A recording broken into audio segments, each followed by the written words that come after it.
2021లో చంద్రబాబు చేసిన శపథం నెరవేరింది. ఆయన మళ్ళీ ముఖ్యమంత్రిగానే అసెంబ్లీలో అడుగు పెట్టబోతున్నారు. తాను సీఎంగానే అసెంబ్లీలో అడుగు పెడతానంటూ అసెంబ్లీలో చంద్రబాబు శపథం చేశారు. ఈ ఎన్నికల్లో టీడీపీ భారీ విజయం సాధించడంతో చంద్రబాబు శపథం నెరవేరింది. తనను ఇష్టమొచ్చినట్లు దూషించారంటూ ఆవేదన వ్యక్తం చేశారు. మళ్ళీ ముఖ్యమంత్రిగా అసెంబ్లీకి వస్తా, ఇది గౌరవ సభ కాదు, ఇలాంటి కౌరవ సభలో తాను ఉండను అంటూ అసెంబ్లీ నుంచి బయటకొచ్చేశారు. ఇక అప్పటి నుంచి ఆయన అసెంబ్లీలోనే అడుగు పెట్టలేదు. 2021 శపథం చేసినట్టుగానే సరిగ్గా 3 ఏళ్ల తర్వాత చంద్రబాబు మళ్లీ ముఖ్యమంత్రిగానే అడుగు పెట్టబోతున్నారు. ఈ హౌస్ కు వస్తాను తప్ప అదర్వైజ్ నాకు ఈ రాజకీయాలు అవసరం లేదు. ఇది గౌరవ సభ కాదు. ఇలాంటి గౌరవ సభలో నేను ఉండనని మరొకసారి విజ్ఞప్తి చేస్తూ మీకు నమస్కారం. ప్రజలందరికీ విజ్ఞప్తి చేస్తున్నా, నా అవమానం మీరందరూ నిండు మనసుతో ఆశీర్వదించమని కోరుతూ అందరికీ నమస్కారం. ఈ ధర్మ పోరాటంలో మీరు సహకరించండి. సహకరిస్తే రాష్ట్రాన్ని కాపాడుకోవడంలో నా వంతు కర్తవ్యం చేస్తాను. అసెంబ్లీకి క్షేత్రస్థాయిలో తేల్చుకున్న తర్వాతనే అసెంబ్లీకి వెళ్తాను. అంతవరకు వెళ్ళను. ఇదే అసెంబ్లీకి నేను ఏదైతే చెప్పానో అది చేసి వెళ్ళడం అనేది ఒక తృప్తి, ఒక గౌరవం. ఆ గౌరవాన్ని నిలబెట్టిన ప్రజలను కూడా మనస్ఫూర్తిగా అభినందిస్తూ మీ రుణం తీర్చుకుంటాం. ఏ విధంగా పనిచేయాలో పనిచేస్తాం.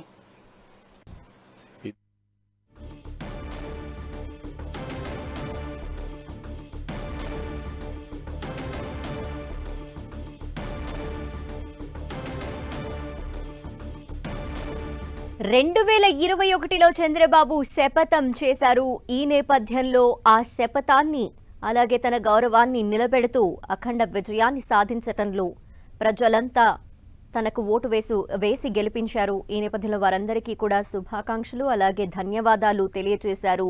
చంద్రబాబు శపథం చేసి నిలబెట్టుకున్నాను, ఆ నిలబెట్టుకోవటానికి ప్రజలే వెన్నంటి ఉన్నారు అంటూ తెలియజేశారు. అయితే ప్రస్తుతం మీడియాతో మాట్లాడారు. ఆయన అఖండ విజయాన్ని అందించిన ప్రతి ఒక్కరికి ఆయన ధన్యవాదాలు తెలియజేశారు. పాలకులు ఏ విధంగా ఉండాలో చూసాము పరిపాలనలో, అలాగే పాలకులు ఏ విధంగా ఉండకూడదో అనేది కూడా మనం ఎగ్జాంపుల్గా చూసాము అంటూ ఆయన మాట్లాడడం జరిగింది. ప్రస్తుతం ఆయన ఢిల్లీకి వెళ్లబోతున్నారు. ఈ నేపథ్యంలో మరిన్ని విషయాలు వచ్చిన తర్వాత మాట్లాడతానని కూడా తెలియజేశారు చంద్రబాబు. ఇదే అసెంబ్లీకి నేను ఏదైతే చెప్పానో అది చేసి వెళ్ళడం అనేది ఒక తృప్తి, ఒక గౌరవం. ఆ గౌరవాన్ని నిలబెట్టిన ప్రజలను కూడా మనస్ఫూర్తిగా అభినందిస్తూ మీ రుణం తీర్చుకుంటాం. ఏ విధంగా పనిచేయాలో పనిచేస్తాం.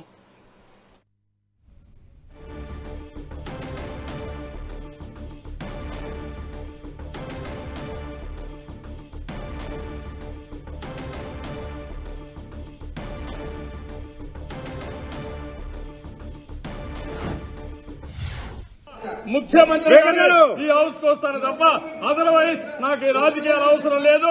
ఇది గౌరవ సభ కాదు. ఇలాంటి గౌరవ సభలో నేను ఉండనని మరొకసారి విజ్ఞప్తి చేస్తూ మీకు నమస్కారం. ప్రజలందరికీ విజ్ఞప్తి చేస్తున్నా, నా అవమానం మీరందరూ నిండు మనసుతో ఆశీర్వదించమని కోరుతూ అందరికీ నమస్కారం. ఈ ధర్మ పోరాటంలో మీరు సహకరించండి. సహకరిస్తే రాష్ట్రాన్ని కాపాడుకోవడంలో నా వంతు కర్తవ్యం చేస్తాను. అసెంబ్లీకి క్షేత్రస్థాయిలో తేల్చుకున్న తర్వాతనే అసెంబ్లీకి వెళ్తాను. మీ రుణం తీర్చుకుంటాం. ఏ విధంగా పనిచేయాలో పనిచేస్తాం. ఇదే అసెంబ్లీకి నేను ఏదైతే చెప్పానో అది చేసి వెళ్ళడం అనేది ఒక తృప్తి, ఒక గౌరవం. ఆ గౌరవాన్ని నిలబెట్టిన ప్రజలను కూడా మనస్ఫూర్తిగా అభినందిస్తూ మీ రుణం తీర్చుకుంటాం.